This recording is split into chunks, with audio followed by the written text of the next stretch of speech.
all the peoples cannot be given the jobs. So this is the best policy, I think, if we create this kind of policy. It is a known fact that youth is a very energetic and capable a lot. However, this energy and enthusiasms of theirs do not often go in the right direction. It will channel this energy in the right direction, and this will ensure that the youth get the needed help from the government. It is a commendable initiative that allows the youth to touch newer heights. It will allow them to fulfill their dreams of becoming an industrialist or entrepreneurs. Already we have seen before entering this hall, I have already made some of them.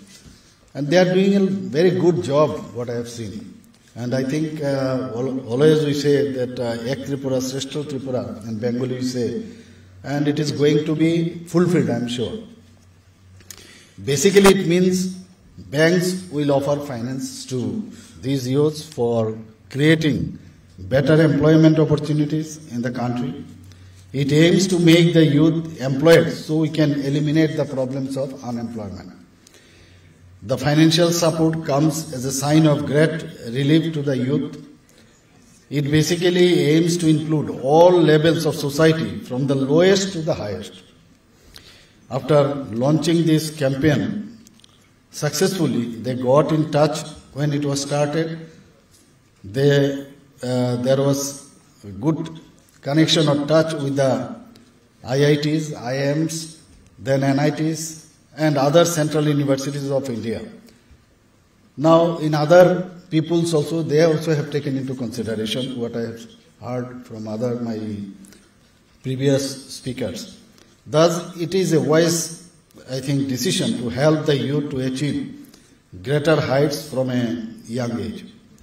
According to this program, around more than 1.25 lakh bank branches encourage youth, and at least one Dalit or Adivasi or one women enterprise, what I have the data.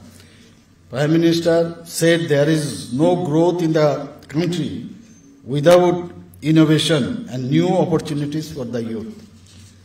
I think this is very important, and what he said, our Honorable Prime Minister always says that we have the main human resource in our country, that is about 60 to 65% we have this youth human resource.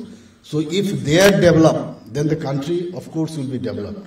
So according to this scheme, I think the companies will be given incentives also. Already have mentioned, this previous speaker they have mentioned, so that they can generate more employment.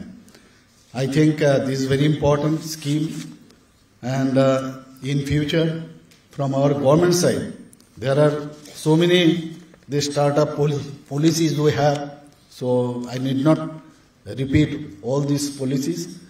And with this, I conclude my speech and wish you all the best. Thank you very much.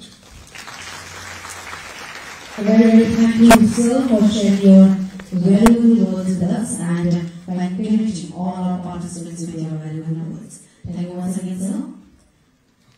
All the participants, as you can see, one QR code has been displayed on the screen. You can scan the QR and download the policy booklet, soft copy.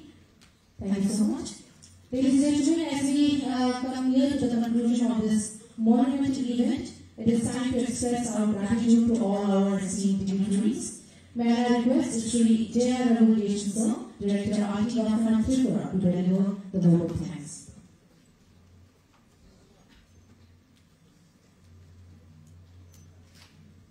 Honorable Chief Minister, Professor Dr. Manik Sarla, sir. Honorable Minister for Information Technology, Finance, Planning and Coordination, Shri Ranjit Singh Roy, sir. Respected Chief Secretary, Shri Jitendra Kumar Sinha, sir. Respected Secretary in Charge, IT, Shri Kiran Gette, sir. Respected Sri Pandit Selvam Madharapal sir, CEO, Mainly Startup Hub, Ministry of Electronics